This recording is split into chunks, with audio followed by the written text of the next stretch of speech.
प्रिय मित्रों, नमो नमः। संस्कृत कौमुदी में आप सभी लोगों का स्वागत है। मित्रों, हम लोग एलटी ग्रेड टीचर की तैयारी कर रहे हैं और उसी के पाठ्यक्रम के अनुसार लघु सिद्धांत कौमुदी से हम लोग समास प्रकरण का अध्ययन कर रहे हैं और इस समय चल रहा है बहुव्रीहि समास का अध्ययन। और इसके अंतर्गत हम लोग कल की कक्षा में इन 4 सूत्रों का क्रमशः सिद्धि करते हुए अध्ययन कर चुके हैं। अब हम लोगों को आगे के सूत्र का अध्ययन करना है, लेकिन उनका अध्ययन करने से पहले अनेक मन्य पदार्थे इस सूत्र के अंतर्गत पठित कुछ अन्य भी उदाहरणों को देखते हैं, चूंकि यह परीक्षा की दृष्टि से बहुत ही महत्वपूर्ण है और प्रायः परीक्षाओं में पूछे जाते हैं। तो इनका उदाहरण देखने से पहले मित्रों, हम लोग एक बार थोड़ी सी चर्चा इस अनेक मन्य पदार्थे सूत्र की भी कर लेते हैं, ताकि यह इन उदाहरणों को समझने में आसानी हो जाएगी। तो देखिए, यह अनेक मन्य पदार्थे क्या कहता है? कहता है अनेकम अन्य पदार्थे, यानी अन्य पद के अर्थ में, अन्य पद के अर्थ में अनेकम यानी एक से अधिक प्रथमांत पदों का विकल्प से समास होता है और वह समास बहुव्रीहि संज्ञक होता है। यह इसका अर्थ होता है। तो यहाँ पर मित्रों स्पष्ट कह दिया गया अनेकम प्रथमांत पद का। तो देखिए, यह रहा, यहाँ पर हम लोग मान लेते हैं प्रथमांत पद हुआ और यह भी प्रथमांत पद होगा। और इन दोनों का जब हम लोग समास करेंगे, जो वह किस अर्थ में होता है ना, अन्य पद के अर्थ में समास होता है। तो जो यहाँ पर अन्य पद के अर्थ में समास हो रहा है, अन्य पद के अर्थ में जो समास हो रहा है, यह जो अन्य पद अर्थ होगा, यह प्रथमांत को छोड़ द्वितीयांत इत्यादि में ही हुआ करता है। अर्थात जिसको कि हम लोग विशेष्य कहते हैं, जो कि विशेष्य होता है, या फिर कहने जो प्रायः प्रधान होता है, जो प्रायः ये प्रधान यानी अन्य पद ही तो बहुव्रीहि में प्रायः प्रधान हुआ करता है। तो यह जो है कि जो अन्य पद का अर्थ यहाँ पर जो दे रहा है, यह देखिए प्रथमांत को छोड़ करके अन्य पद के अर्थ में ही हुआ करता है, यानी अन्य विभक्ति में ही हुआ करता है, यानी द्वितीया, तृतीया, चतुर्थी, पंचमी। तो हम लोग इसी का सबका उदाहरण देखेंगे, द्वितीया में भी, तृतीया में भी, चतुर्थी में भी, पंचमी में भी। ठीक, तो चलिए, जो पहला उदाहरण है वह है प्राप्तोदकः। यह देखिए बहुत ही महत्वपूर्ण उदाहरण है मित्रों, परीक्षा में पूछा जाता है। अब अगर यहां से आप लोगों को समझ में आ गया होगा तो ठीक है, नहीं तो इस उदाहरण से आप लोगों को बिल्कुल स्पष्ट हो जाएगा ना। प्राप्तोदकः हम लोग ग्रामः भी लिख लेते हैं इसके विशेष्य को, क्योंकि यह तो समास नहीं है, समास हम लोगों का सिर्फ प्राप्तोदकः ही बनता है, लेकिन इसे भी लिख लेते हैं। अब देखिए, इसका जो होगा लौकिक विग्रह पहले देख लेते हैं। प्राप्तम,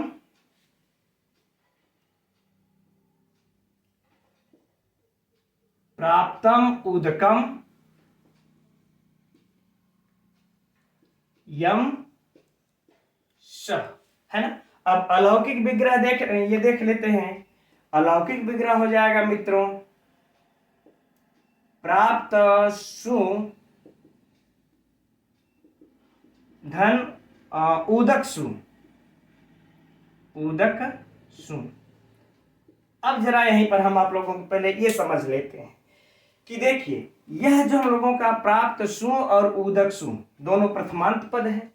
अब इन दोनों से जो अलग अर्थ आ रहा है ना, अन्य अर्थ जो आ रहा है, जो विशिष्ट अर्थ है, क्या है कि प्राप्त हो गया हो उदक अर्थात जल, जिसको ऐसा ग्राम, तो जो ऐसे ग्राम को जिसको जल प्राप्त हो गया, तो जो गांव को जो प्राप्त हो रहा है, तो वह गांव जो है किसमें हो रहा है? द्वितीया विभक्ति में हो रहा है ना।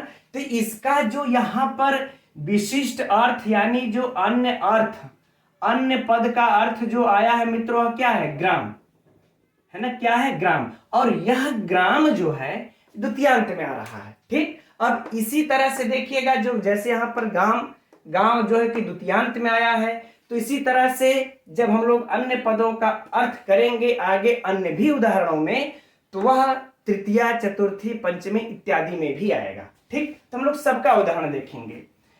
अब चलिए यहां पर हम लोग समास करते हैं, है ना।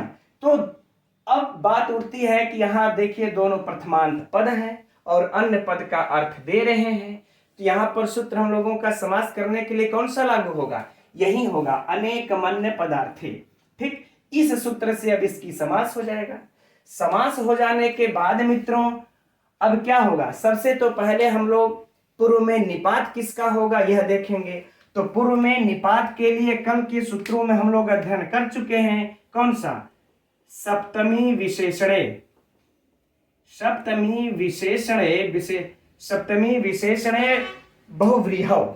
इस सूत्र के द्वारा इस विशेषण के होने के कारण इस प्राप्त का पूर्व में निपात हो जाएगा, फिर उदक, राइट।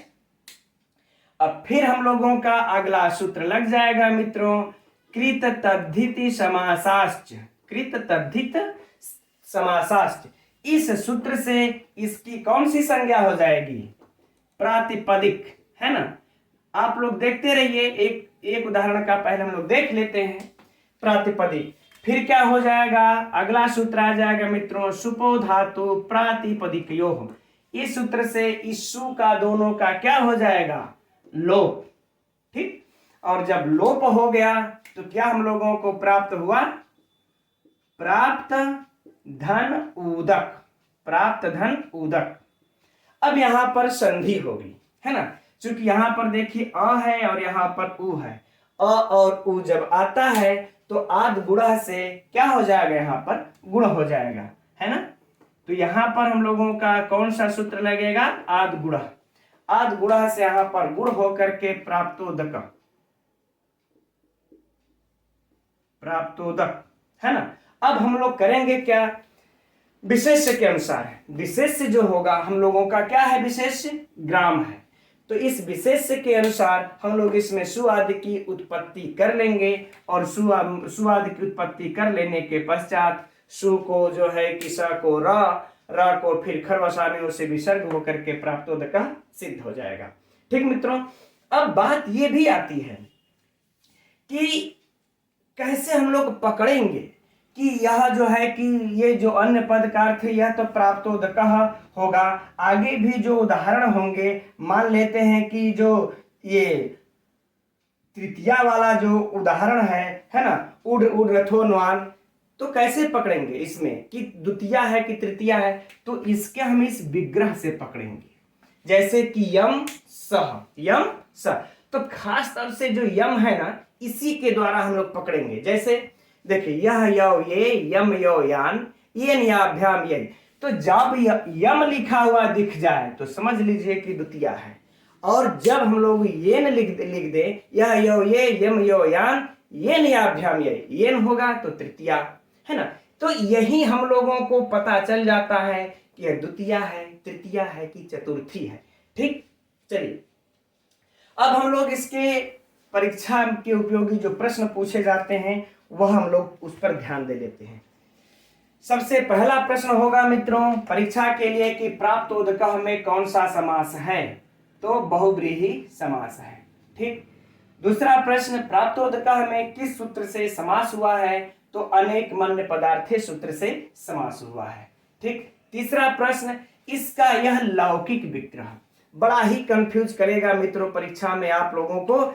इस उदाहरण में पठित द्वितीया, तृतीया, चतुर्थी, पंचमी, षष्ठी, सप्तमी सभी का उदाहरण का ये लौकिक विग्रह एकदम ध्यान से पढ़ लीजिएगा, रट मार लीजिएगा, क्योंकि जब यह परीक्षा में जब यह पूछा जाएगा लौकिक विग्रह तो ऑप्शन कैसे होंगे, प्राप्तम उदकम यम सह, प्राप्तम उदकम येन सह, प्राप्तम उदकम यस्मै सह, क्या होगा। तो यह यम वाले को, येन वाले को जरा विशेष ध्यान दीजिएगा। इसका सबसे परीक्षा में खतरनाक प्रश्न ये होता है लौकिक विग्रह और अलौकिक विग्रह। तो प्राप्त सु, उदक सु, दोनों में सु सु लगा करके प्रथमा कर ही देना है, तो यह अगर पूछेगा तो यह आसानी होगी। ठीक, और बाकी इसमें एक प्रश्न और पूछा जा सकता है कि इसमें पूर्व निपात किस सूत्र से हुआ है, प्राप्तोदक में किस सूत्र से पूर्व में निपात हुआ है, तो सप्तमी विशेषण बहुव्रीहौ सूत्र से पूर्व में निपात हुआ है। ठीक, यह रहा मित्रों द्वितीया का उदाहरण। अब हम लोग अन्य पद के अर्थ में जो तृतीयांत बनता है, अब उसका उदाहरण देखते हैं। तो अब आगे हम लोग मित्रों देखते हैं तृतीयांत अन्य पद के अर्थ में उदाहरण। आप लोगों के पुस्तक में दिया होगा ऊढ़ रथः, लौकिक विग्रह ऊढ़ः रथः एन सह, और अलौकिक विग्रह नहीं दिया होगा तो नोट कर लीजिएगा ऊढ़ सु अर्थ सु। अब यहां पर देखिए मित्रों, यह दोनों पद ऊढ़ सु और अर्थ सु प्रथमांत है, और जो अन्य पद का अर्थ जो देते हैं, जो विशिष्ट पद का अर्थ देते हैं, वह है अनडुह। अनडुह अर्थात क्या? बैल। ठीक, कैसा बैल? तो कह रहे जो रथ को पहुंचा चुका हो, है ना, ऊढ़ा रथा एन सा, जो रथ को पहुंचा चुका हो, जो रथ को चला चुका हो, ऐसा बैल। ठीक, अब बाकी भी इसमें कि अब आगे ठीक वही प्रक्रिया होगी मित्रों जो हम लोगों ने प्राप्तोदक में पढ़ा, अर्थात वही सप्तमी विशेषण बहुव्रीहौ से इसका बूढ़ का पूर्व में निपात, तत्पश्चात कृत अध्यति समासा से प्रातिपदिक संज्ञा, सुपो धातु से लोप, फिर जो है कि इस विशेष जो बैल है इसके अर्थ में सु आदि की उत्पत्ति करके उड़रथ ही बनेगा। ठीक, तो उसको फिर पढ़ने से क्या, लिखने से मतलब। अब देखिए चतुर्थ्यंत का उदाहरण देखते हैं। चतुर्थ्यंत अन्य पद के अर्थ में उदाहरण पुस्तक में दिया होगा आप लोगों के, उपहृत पशु, है ना, उपहृतः पशु यस्मै सह।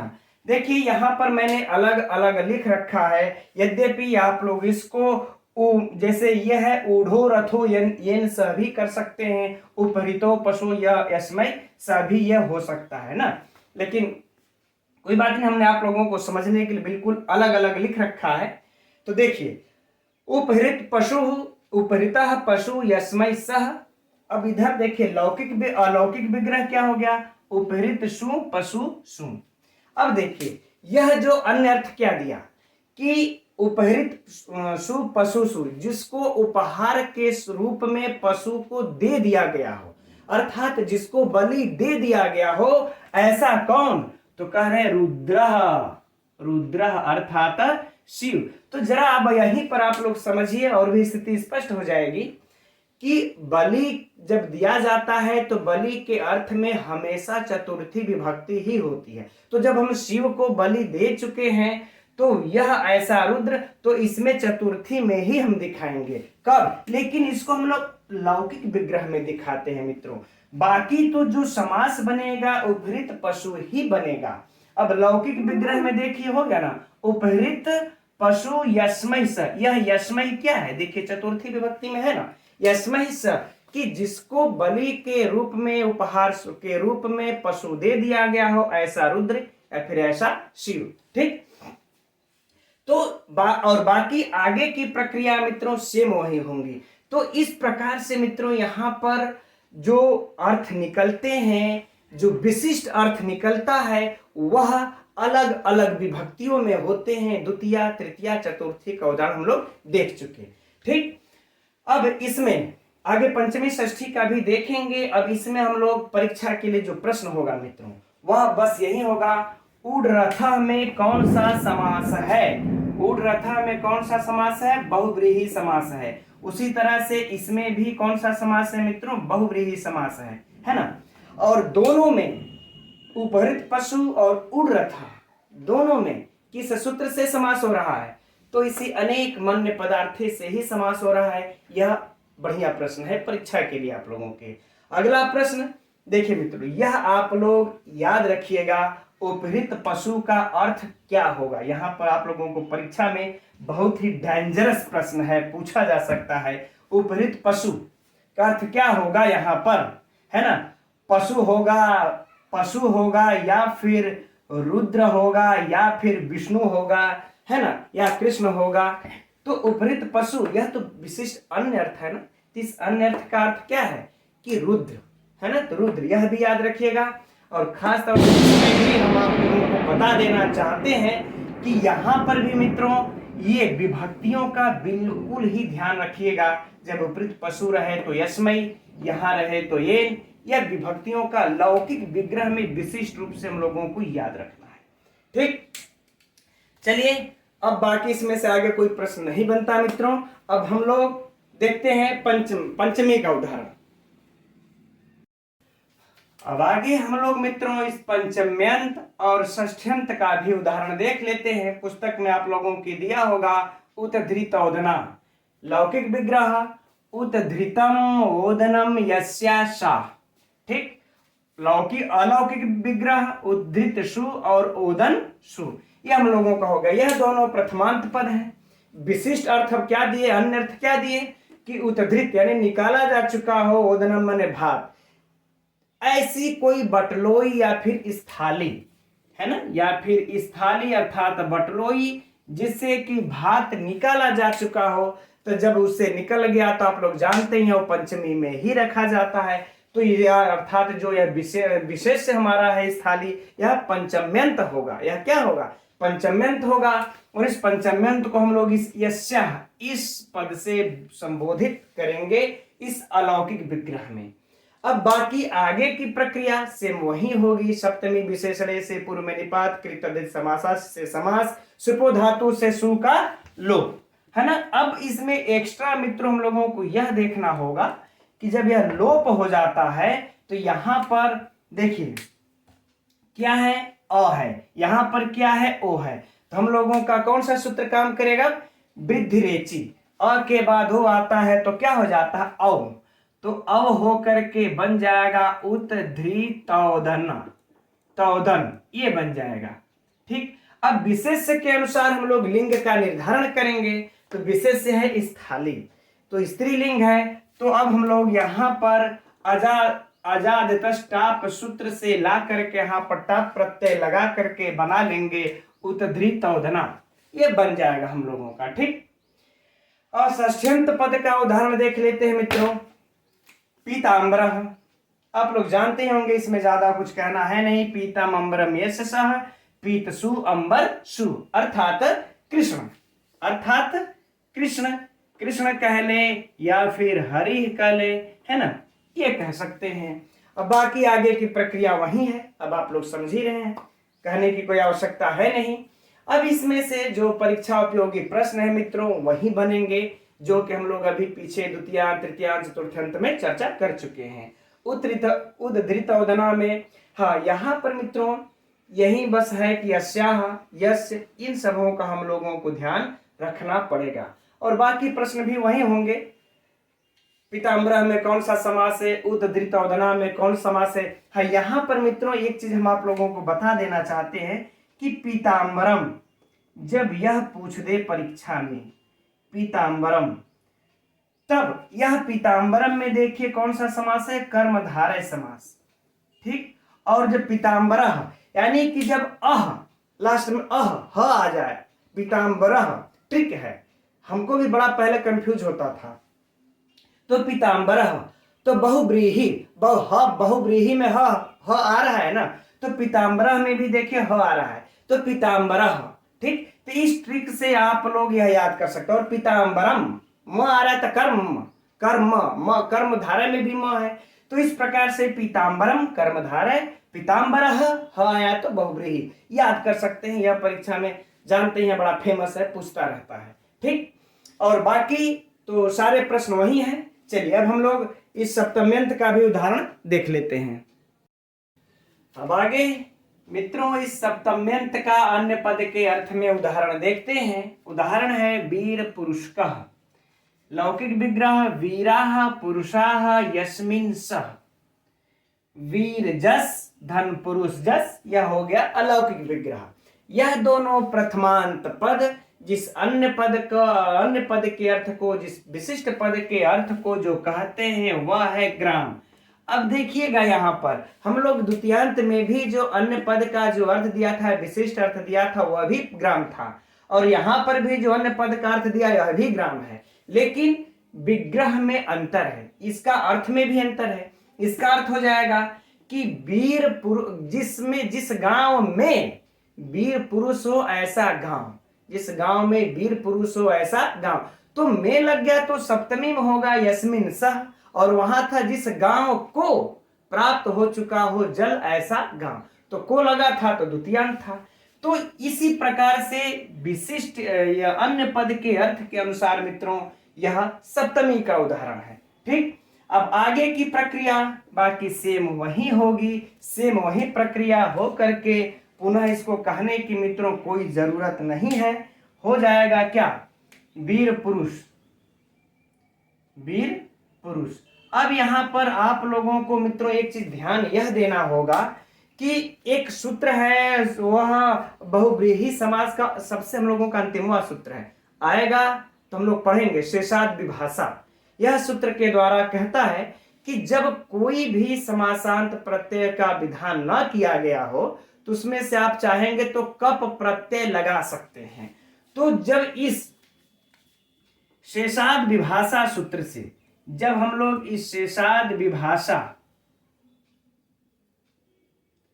जब इस सूत्र को यदि यहां पर थोड़ा सा अर्थ इस तरह रहेगा,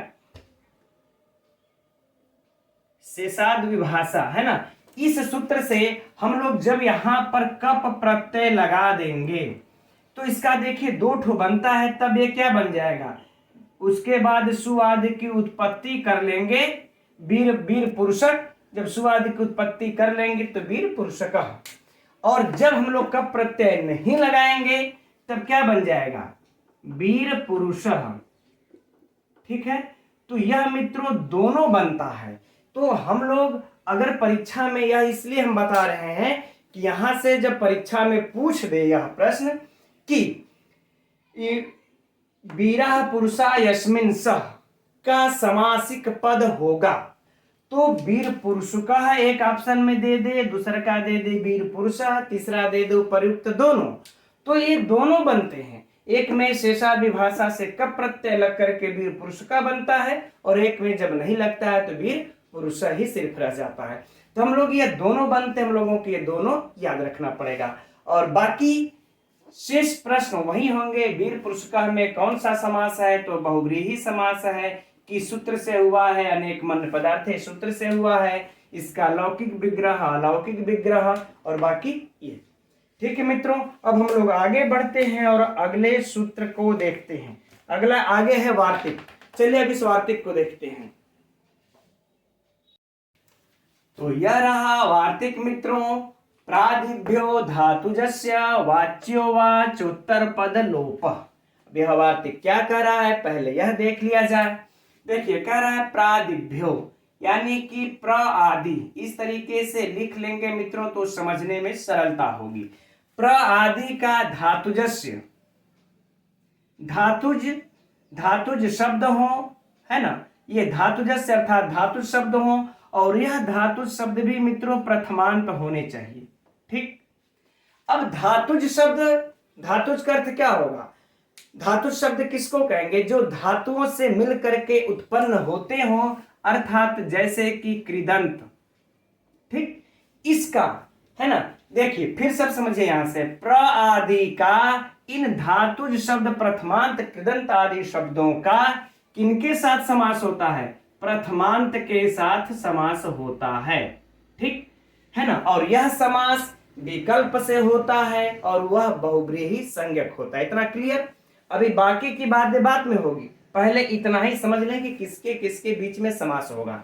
फिर से समझिए, इस प्र आदि का इस धातु शब्द आदि जो प्रथमांत कृदंत होंगे इनके साथ पहले समास हो जाएगा, तो इनका, इन दोनों का जब समास हो जाएगा तब इन दोनों का अब प्रथमांत के साथ अन्य अर्थ में समास होता है, और वह समास बहुव्रीहि संज्ञक होता है, विकल्प से होता है। ठीक, तो कह रहे हैं कि ऐसे समास में वाच्यो मने कहना चाहिए, वा मने विकल्प से, और च उत्तर पद लोप मने उत्तर पद का लोप करना चाहिए विकल्प से। तब मित्रों इसमें जो समास हुआ इसमें उत्तर पद कौन है, तो कह रहे हैं कि उत्तर पद यही है ना, ये हम लोगों का उत्तर पद, यानी जो धातु से बने जो प्रथमांत शब्द होंगे कृदंत आदि, यह उत्तर पद है।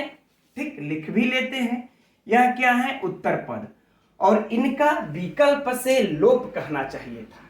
अब अगर समझ में आया है तो ठीक है, उदाहरण देखेंगे एकदम स्पष्ट हो जाएगा। और जब विकल्प से कोई चीज होता होगा मित्रों तो उसका दो ठो उदाहरण तो बन ही जाएगा। तो ये पहला उदाहरण होगा प्रपतित पर्ण, ठीक, ये हो जाएगा एक उदाहरण। और दूसरा उदाहरण होगा प्रपर्ण, ठीक, ये दूसरा। अब लौकिक विग्रह देख लिया जाए तो प्रपतितानि पर्णानि यस्मात्। कहीं कहीं पर मित्रों आप लोगों को यह यस्य भी दिखाई देगा यस्मात् के जगह पर ना, तो पर्णानि यस्मात् सह, ठीक। अलौकिक विग्रह देख लिया जाए। अब अलौकिक विग्रह मित्रों सबसे पहले हम लोग इसको प्रपतितानि इन दोनों में पहले समास करके बता ये देते हैं। देखिए प्रधन पतित, इसके बाद हम लोग कर लेते हैं जो है कि बस पहले इसी में हम लोग समास अब कर लेते हैं तब, ठीक। तो इसमें प्र और पतित में मित्रों जो समास होगा ये होगा समास प्रादयो गताद्यर्थे प्रथमया सूत्र से। किससे होगा? प्रादयो गताद्यर्थे, जो हम लोग तत्पुरुष समास में पढ़ चुके हैं, इस गताद्यर्थे प्रथमया, ठीक, यह क्या है? वार्तिक है। इस वार्तिक से इस प्र आदि का है ना गत आदि अर्थ में इन दोनों का समास हो जाएगा। जब इन दोनों का समास हो जाएगा तब क्या बन जाएगा? ये प्रपतित। अब देखिए इन दोनों को समास होने के बाद अब प्रपतित जस धन पर्ण जस, अब हम लोग समास कर लेते हैं, ठीक। अब देखिए तो यहां पर इन दोनों का समास हुआ है ना। अब कंडीशन देखिए लागू हो रहा है कि नहीं।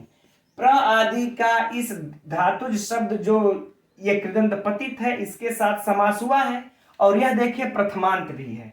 ये हमारा इधर वाला कंडीशन पूरा, और इधर का जो है यह प्रथमांत शब्द के साथ विकल्प से बहुव्रीहि समास होता है। यह भी हमारा प्रथमांत शब्द है, तो यह हम लोगों का दोनों विकल्प पूरा, राइट। ये दोनों कंडीशन, विकल्प या नहीं कंडीशन पूरा हो गया। अब हम लोगों का यहां पर देखिए अब समास हो जाएगा, ठीक। अब जब समास होगा तो इनके कहने का तात्पर्य यही है कि जो यह पतित उत्तर पद है ना, यह पतित, इसी का विकल्प से लोप हो, ठीक, यही यहां पर एक कहना चाहते हैं। लेकिन हम लोग पहले तो यह देखते हैं कि किस सूत्र से समास हो रहा है। तो मित्रों यहां पर भी हम लोगों को कहीं भी घबराने की जरूरत नहीं है।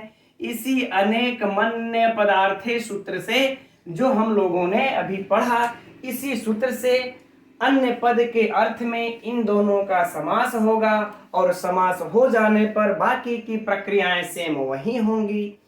कृत अद्यति समासास से प्रातिपदिक संज्ञा, फिर सुपो धातु से लोप, और लोप हो करके अब देखिए तो हम लोग एक कंडीशन में पहले कर लेते हैं। जब विकल्प या लोप नहीं होगा, जब लोप नहीं होगा तो क्या बन जाएगा? प्रपतित पर्ण। लोप होकर के अभी क्या बन जाएगा? प्रपतित धन पर्ण। सुआदि की उत्पत्ति कर लेंगे, यह हो गया।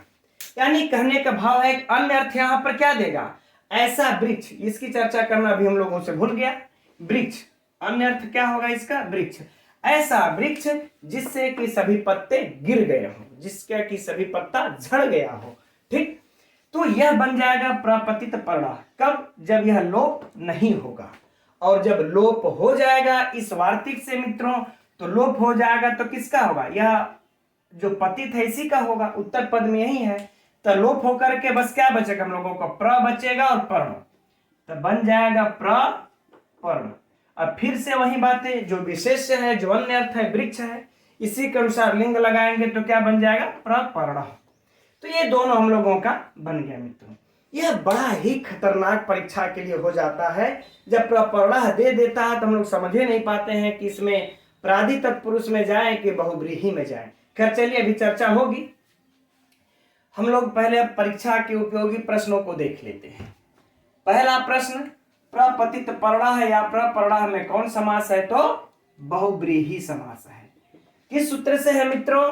तो अनेक मन्य पदार्थे, इसी सूत्र से यहां पर समास हुआ है, राइट। अब इसका यह लौकिक विग्रह और ये अलौकिक विग्रह हो जाएगा। ठीक, ये दोनों याद रखने चाहिए हम लोगों को। अब इसके बाद होगा कि ये इस तरह से अगर प्रश्न को घुमाए परीक्षा में, प्रपतितानि पर्णानि यस्मात् सह, इसका समासिक पद होगा।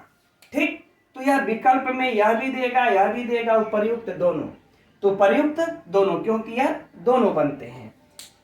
अब अगला प्रश्न यदि ये पूछा जा सकता है कि प्रपर्ण में उत्तर पद का लोप किस वार्तिक से हुआ है, तब हम लोग लगा देंगे प्रादिव्यो धातुजस्य वाच्य, ये वाला वार्तिक। ठीक मित्रों, अब इसी तरह से कुछ अन्य भी उदाहरण है मित्रों, है ना, कुछ अन्य भी उदाहरण है, थोड़ा सा हम लोग उस पर भी एक दृष्टि डाल लेते हैं। जैसे कि देखिए निर्जनः, है ना, निर्जनः में भी यही आपका समास होगा, ठीक इसी प्रकार से होगा। निगृढ़ः, फिर निष्प्रियः इत्यादि को भी हम लोगों को इसी प्रकार से समझ लेना चाहिए। चलिए अब हम लोग आगे अगला वार्तिक देखते हैं। तो ये रहा अगला वार्तिक मित्रों, नयोस्त्यर्थानाम वाच्योवाच्योत्तर पद लोपः। अब यह वार्तिक क्या कह रहा है मित्रों, तो यह भी पिछले वार्तिक की ही तरह विकल्प से उत्तर पद का लोप कर रहा है, लेकिन यहाँ पर कंडीशन थोड़ी सी अलग है। वह कंडीशन क्या है देखते हैं। करें कि नए अस्त्यर्थानाम, अर्थात करें कि नए का अस्त्यर्थक, अस्त्यर्थक का अर्थ होता है मित्रों अविद्यमान, अविद्यमान अर्थ में, करें नए का अविद्यमान अर्थ में, अविद्यमान अर्थ में। अच्छा मित्रों, यह जो अविद्यमान अर्थ होगा यह भी पूर्व की तरह कैसा होना चाहिए, प्रथमांत ही होना चाहिए। ठीक, तो नए का अविद्यमान अर्थ में प्रथमांत का, इस प्रथमांत के साथ विकल्प से अन्य अर्थ में समास होता है और वह समास बहुव्रीहि संज्ञक होता है। ठीक, अब बात आ जाती है उत्तर पद के लोप की। करें जब इस प्रकार का कंडीशन हो, अर्थात नए अविद्यमान अर्थ में इस प्रथमांत का, जब इस प्रथमांत के साथ समास हो, तो जो ये उत्तर पद है इसका उत्तर पद लोपः, इस उत्तर पद का विकल्प से लोप करना चाहिए था। ठीक मित्रों, तो अब हम लोग इसका जब विकल्प से लोप होगा तो इसका भी दो उदाहरण बन ही जाएंगे।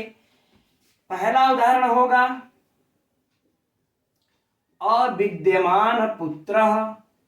ठीक, अविद्यमान पुत्र एक ही में रहेगा चूंकि समास है, अविद्यमान पुत्र। और दूसरा उदाहरण हो जाएगा मित्रों अपुत्र। ठीक है ना, लेकिन यहां पर भी पहले पूर्व की भांति इस नए और अविद्यमान अर्थ में समास होगा।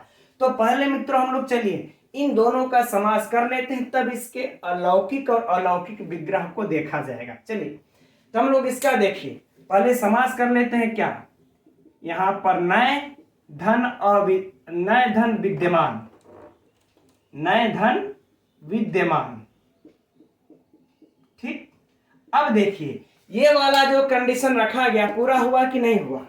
यहां पर न आया, फिर अविद्यमान अर्थ में प्रथमांत, अभी तो प्रथमांत समास करके लगा लेंगे हम लोग, तो नए का विद्यमान अर्थ में। अब जरा बताइए आप लोग मित्रों यहां पर किस सूत्र से समास होगा। तो यहां पर मित्रों देखिए नए सूत्र से समास होगा, नए सूत्र से समास होगा और यह तत्पुरुष समास होगा। अब नए से समास होगा, फिर अगला सूत्र हम लोगों का क्या आ जाता है, ना लोपो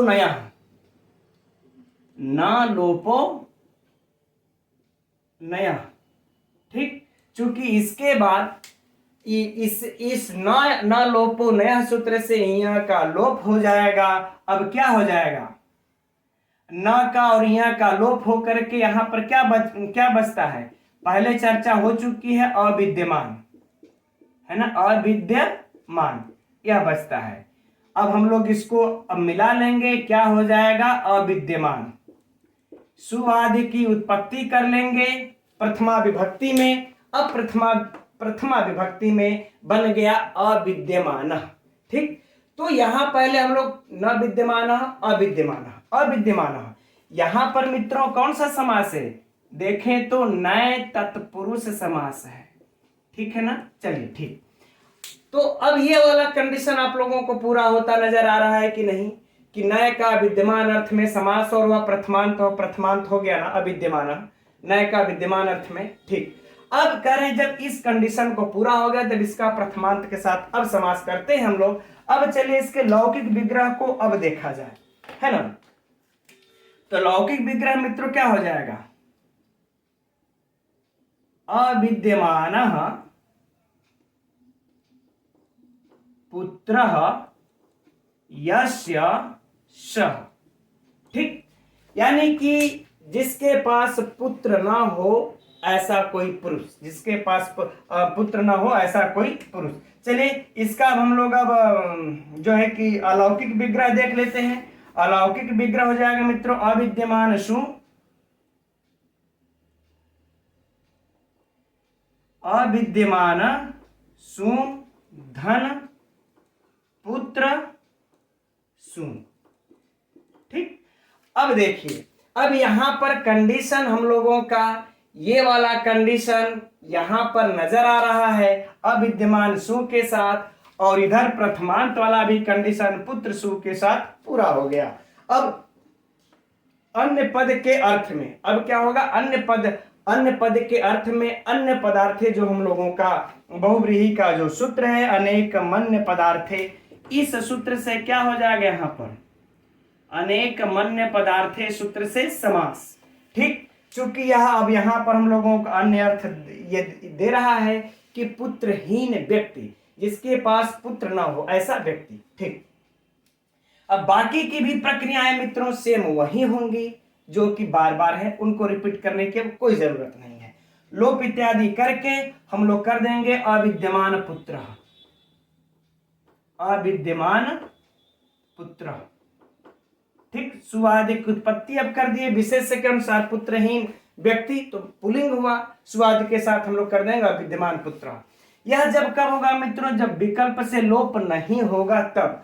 अब जब यह लोप कर देगा तो यहां हम लोगों का कौन सा पद है विद्यमान, यह उत्तर पद ही विद्यमान है ना, ये वाला सिर्फ यहां तक ही रखिएगा, विद्यमान तक ही रखिएगा, यही उत्तर पद है, ये वाला उत्तर पद है। तो इसको हम लोग कर देंगे विकल्प से इस वार्तिक से लोप। जब इस वार्तिक से लोप हो जाएगा तो अगला उदाहरण हम लोगों का क्या बन जाएगा, अपुत्र, क्या बन जाएगा, अपुत्र सुवादिक, चूंकि अब विद्यमान हट गया तो अपुत्र यह बन गया, ठीक मित्रों। तो इस प्रकार से हम लोगों का यह दो बन गया, दोनों रूप सिद्ध हो गए। अब इसमें से परीक्षा उपयोगी कुछ प्रश्नों की चर्चा कर लेते हैं। पहला अविद्यमान पुत्र, पुत्र में कौन सा समास है, तो बहुव्रीहि समास है। कौन समास है मित्रों, बहुव्रीहि समास है। अच्छा, इसको आप लोग नए बहुव्रीहि भी कर सकते हैं, विकल्प के अनुसार नए बहुव्रीहि भी लगा सकते हैं। किस सूत्र से मित्रों यहां पर समास हुआ है ना, अविद्यमान पुत्र हमें पुत्रहीन व्यक्ति, तो अनेक मन्य पदार्थे सूत्र से समास हुआ है, ठीक। अब इसका यह लौकिक विग्रह, अलौकिक विग्रह, और इसके बाद यदि यह पूछ दे कि विद्यमान पुत्र में किस सूत्र से लोप हुआ है, तो देखिए वार्तिक तब दोनों देगा। जैसे मान लेते हैं अपुत्र में दे देगा किससे लोप हुआ है, तो ये नयोस्त्यर्था नाम वाला भी वार्तिक देखा, वाच्योत्तर पद लोप रहेगा। और इसके पूर्व में हम लोगों ने जो वार्तिक पढ़े भी प्रादिभ्यो धातुजस्य, है ना, वाच्यो वाच्योत्तर पद लोप, तो वह भी देगा। तो हम लोग कंफ्यूज होंगे कि यार उत्तर पद लोप, दोनों में उत्तर पद का लोप है, ये कंफ्यूज कर रहा है। तो यहाँ पर देखिए नय है, तो अ वाला हम लोगों को ध्यान में रखना होगा। यदि अपुत्र हमें इस प्रकार से पूछे न लगा हो तो हम लोग इस वार्तिक को लगाएंगे, और जब प्र आदि लगा हो प्रपर्ण तब प्रादिभ्यो वाला लगा देंगे, है ना। इससे इसमें उत्तर पद का लोप हुआ है, ठीक। अब बाकी मित्रों इसमें का शेष यही सब है, और तो प्रश्न बनते नहीं अब, ठीक मित्रों।